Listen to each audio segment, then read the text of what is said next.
Le décryptage des marchés d'AGEAS Patrimoine fait son retour en compagnie de Nathalie Benatia et de Camille Barbier. Bonjour à tous deux. Bonjour Vincent. Alors Nathalie, vous êtes économiste chez BNP Paribas Asset Management. Camille, vous êtes président de Salamandre AM. Alors, vous connaissez le principe de l'émission. Nous commençons d'abord par un coup d'œil des indicateurs de marché synthétisés par AGEAS Patrimoine. Chaque indicateur recevant une note de 1 à 5 selon sa prévalence supposée auprès des investisseurs. Alors, on observe qu'aucun indicateur n'atteint aujourd'hui la note maximale. Les matières premières ne sont pas un sujet a priori, puisqu'elles reçoivent la note de 2. L'inflation, les devises et les bénéfices par action sont à surveiller avec la note de 3, mais on ne perçoit pas ces thématiques comme décisives pour l'heure chez les investisseurs, à en croire la synthèse d'AGEAS Patrimoine. Compte davantage, en revanche, la croissance et la politique monétaire qui se voient chacune attribuer la note de 4.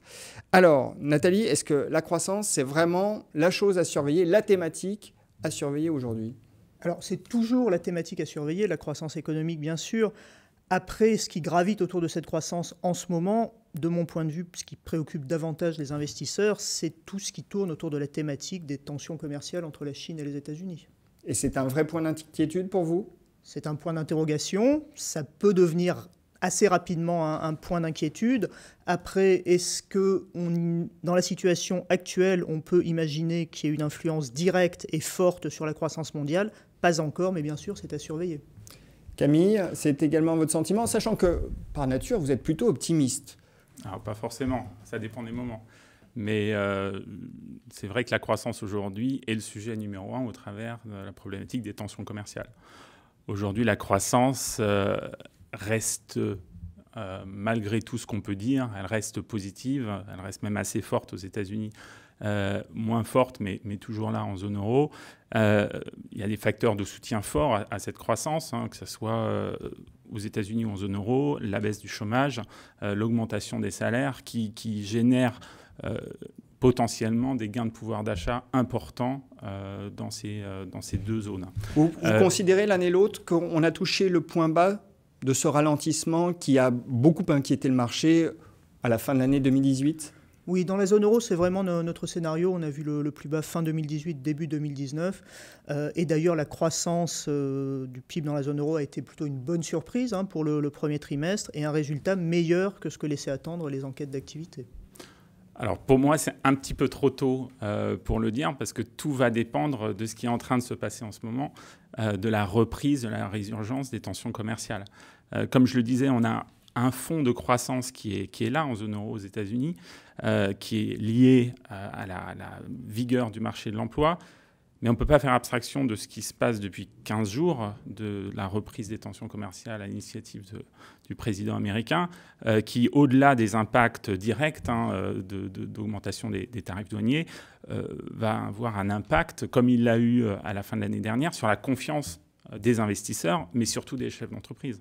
Aujourd'hui, quand vous êtes un chef d'entreprise et tous les jours on vous annonce que les tensions vont croissantes, qu'on enchaîne réplique sur réplique entre les États-Unis et la Chine, vous réfléchissez à deux fois avant de mettre en place votre programme d'investissement. Donc, je pense que ce sujet, qui est loin d'être réglé, on en parlera certainement, va avoir un impact sur les indicateurs de confiance qui vont sortir là au cours du deuxième trimestre. Donc, d'un côté, on est content parce qu'on a des sous-jacents de la croissance qui restent forts. On voit les crédits aux entreprises qui augmentent. On voit même l'investissement qui reste là. On voit encore une fois la consommation qui tient, le pouvoir d'achat qui reprend avec une inflation faible. Mais de l'autre, on a une telle incertitude sur l'environnement politique mondial que, de mon point de vue, on se doit d'être prudent. On ne peut pas aujourd'hui exclure une rechute de la croissance à la fin de l'année 2019. Donc de la prudence de votre côté, mais cela dit, est-ce que ces inquiétudes ne doivent pas être minorées compte tenu d'une donnée essentielle, c'est que les banques centrales sont au soutien. On a la Fed qui a suspendu ses hausses de taux, l'argent bon marché est tout de même à disposition, et ça facilite notamment, ça soutient ordinairement l'activité. Oui, nous, on a pris l'habitude de décrire cette situation en référence au conte pour enfants, Boucle d'or et les trois ours, comme un environnement Goldilocks, c'est-à-dire un environnement où tout est juste comme il faut, de la croissance mais pas trop d'inflation, et donc favorable à l'ensemble des actifs risqués. Mais depuis le début de l'année, on a ajouté fragile à cette description. Donc Goldilocks est un peu fragile, hein, Boucle d'or est un petit peu patraque, parce qu'elle est menacée par différents risques, donc des risques baissiers, qui viennent d'être évoqués et sur lesquels que nous partageons bien sûr. Et puis peut-être aussi des risques haussiers, parce que si finalement la croissance aux États-Unis se révèle plus forte qu'attendue, ça veut dire que la Réserve fédérale ne pourra pas tenir sa promesse, et donc on peut très bien avoir des marchés qui se retournent sur ce thème d'une Fed qui deviendrait beaucoup plus hawkish pour la suite de l'année. Qui deviendrait faucon, donc. Faucon, oui. Mais est-ce qu'on peut vraiment ajouter foi à ce scénario dans la mesure où la Fed a retourné complètement sa veste? Certes, le marché baissait, mais honnêtement, les données macro ne suggéraient pas non plus qu'il y ait le feu au lac. Alors c'est vrai que la Fed est très très prudente. On a eu des interventions encore hier, on va avoir les minutes aujourd'hui. Une Fed qui surjoue la prudence. Et finalement, depuis début janvier, ce discours de Jérôme Powell, personne à la Fed n'est venu dire « d'accord, il faut faire attention, mais peut-être que ». Ils sont vraiment tous dans la même direction. Est-ce qu'ils ont vu quelque chose que nous n'avons pas vu ?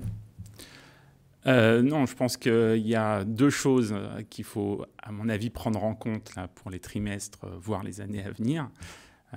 C'est d'abord l'impact, la pression politique dingue que met Donald Trump en permanence sur la Fed. Alors, vous faisiez référence au twist qui s'est produit entre décembre et janvier au niveau de la Fed. En décembre, je rappelle, tout allait bien sur l'économie, selon Jérôme Powell. Il fallait continuer à monter les taux. Voilà. En janvier, un mois après, on change complètement le paradigme et on laisse les taux où ils sont et on ne prévoit plus de les augmenter. Entre-temps, on a eu une pression très importante de Donald Trump qui continue régulièrement au travers de ses tweets. L'autre sujet qui est peut-être encore plus fondamental pour la Fed, mais pour la BCE, c'est qu'aujourd'hui, les présidents des banques centrales ne veulent surtout pas être mis en cause, comme ont pu l'être par le passé des gens comme Greenspan, pour avoir fait une erreur de politique monétaire. Et aujourd'hui, il est donc la priorité des dirigeants des banques centrales, c'est de s'assurer d'assurer un maintien des taux à un niveau suffisant pour que l'économie et les marchés se stabilisent, voire repartent. Donc, on a d'une part cette pression politique de la part de Donald Trump aux États-Unis, mais on a surtout cette ambiance générale qui incite les banquiers centraux à être extrêmement prudents pour ne pas qu'on puisse les rechercher en responsabilité. Au prix potentiellement, à terme, d'une mauvaise allocation du capital. Exactement. Malheureusement, c'est ce qui est en train de se passer même. Nathalie, je crois que vous vouliez ajouter quelque chose. Alors, sur la pression politique, bien sûr, elle existe. Je ne suis pas persuadé qu'elle soit l'élément décisif qui explique le retournement de la Fed. C'est plutôt, comme depuis de nombreuses années maintenant, le pragmatisme qui s'impose. C'est-à-dire les banques centrales regardent les chiffres d'inflation, voient que l'inflation n'augmente pas, voient que dans le cas de la BCE, ils sont encore bien loin de leur cible, et donc attendent. On est plutôt, selon moi, dans cette attitude, avec de la part de la Réserve fédérale américaine toujours un plus grand souci du comportement des marchés actions, et donc évidemment la baisse du dernier trimestre explique aussi ce revirement de Jérôme Powell. Mais encore une fois, plus que la pression politique, qui encore une fois est très très forte, sans doute trop forte, et menace à terme la crédibilité des banques centrales d'une manière générale, au-delà des États-Unis, on a ce pragmatisme qui s'impose. Est-ce que, malgré tout, il n'y a pas aussi une préoccupation d'ordre macroéconomique? Parce que vous évoquiez la relative vigueur de la croissance américaine, le niveau de chômage qui est celui d'un niveau de chômage de plein emploi, en fait. Mais quand on regarde certains indicateurs mitoyens, connexes, notamment comme le CAC Index, qui est un indice du fret aux États-Unis et qui concerne tous les moyens de transport et qui est normalement très très corrélé au PIB. On assiste à des divergences très notables aujourd'hui entre le CAC Index qui plonge et le PIB américain. Est-ce que ça, c'est pas finalement un indice qu'aurait regardé de près la Banque centrale? Et peut-être que le cycle, parce que vous parliez aussi de l'inflation, et c'est vrai que c'est une préoccupation des banques centrales de ne pas voir cette inflation monter, mais quand on a 3,8% de chômage comme aux États-Unis, ne pas avoir d'inflation et tension sur les salaires, est-ce que ce n'est pas le signe que les choses ne vont pas si bien que ça? Pour revenir sur le point que vous mentionnez à propos du fret, du taux de fret, quand vous regardez la variation du commerce mondial depuis la fin de l'année dernière et sur ce premier trimestre, on est en baisse. Voilà. Donc il faut mettre ça en relation avec les tensions commerciales, très clairement, qui aujourd'hui ont un impact sur le commerce mondial et sur la production industrielle. Donc on a en fait une situation assez étrange, entre guillemets, au niveau de l'économie mondiale et des pays développés, où on a une économie des services qui se porte plutôt bien, avec des créations d'emplois, avec des salaires qui progressent, et puis un secteur industriel qui souffre beaucoup, pas uniquement en Europe, mais également aux États-Unis, où le taux de chômage baisse beaucoup moins, où les salaires sont beaucoup moins vigoureux. Et donc, il faut bien faire cette distinction, de mon point de vue, entre les services et l'industrie qui évoluent de façon différente.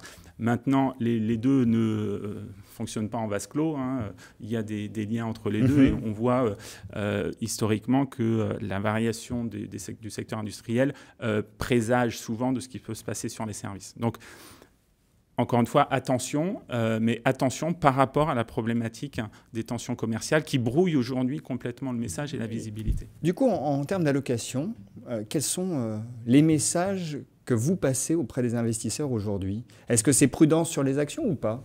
Alors, en ce moment, nous avons rajouté du risque action. Nous sommes passés de la neutralité à un achat, une position acheteuse sur les actions développées, américaines et actions de la zone euro essentiellement. C'est une position tactique, c'est-à-dire que ça ne présage pas finalement de notre point de vue sur le reste de l'année, mais on s'est dit que la correction récente méritait de rajouter un petit peu de risque sur les actions. De votre côté, Camille? Alors, nous, on avait augmenté notre exposition action en début d'année parce qu'on considérait que la fin d'année, les investisseurs étaient dans une sorte d'exagération par rapport aux craintes sur l'économie mondiale, encore une fois par rapport aux éléments j'allais dire structurels de soutien de l'économie.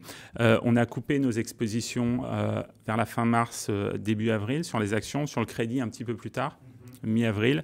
Aujourd'hui, on est neutre. Et pour être très transparent, on se tâte à passer négatif à court terme parce qu'on trouve que les marchés sont un peu conciliants par rapport à ce qui est en train de se passer aujourd'hui. Complaisant même. Complaisant. On n'a aucune visibilité sur la reprise des négociations entre la Chine et les États-Unis. Au contraire, on voit même que le sujet est en train de s'élargir au domaine technologique. Les investisseurs, de mon point de vue, manquent de visibilité et pourtant, les replis sont somme toute modestes depuis le point haut qu'on a eu début mai. Donc, à court terme, un marché plus inconfortable. Voilà, et nous pensons même que que le marché peut subir une extension baissière, pas de façon très importante, mais on pense que le marché peut revenir à peu près sur les niveaux de début janvier. Donc là, un point de divergence. Du côté des obligations? Alors, sur les obligations, c'est intéressant d'en parler parce que justement, ils nous donnent un message très différent du message des actions. Les actions sont en gros en hausse de 10 à 15% depuis le début de l'année. Les taux d'intérêt ont baissé d'environ 15 centimes. On est en taux négatif sur l'emprunt d'État allemand à 10 ans. On a fait un point bas à moins 0,13. Ce n'est pas compatible du tout avec le maintien d'une croissance économique, même elle est sur son potentiel aujourd'hui, avec 1,2% de croissance en zone euro en annualisé, on est sur le potentiel et on ne devrait pas avoir des taux d'intérêt aussi bas. Donc je pense que les obligations aujourd'hui nous envoient un signal de prudence.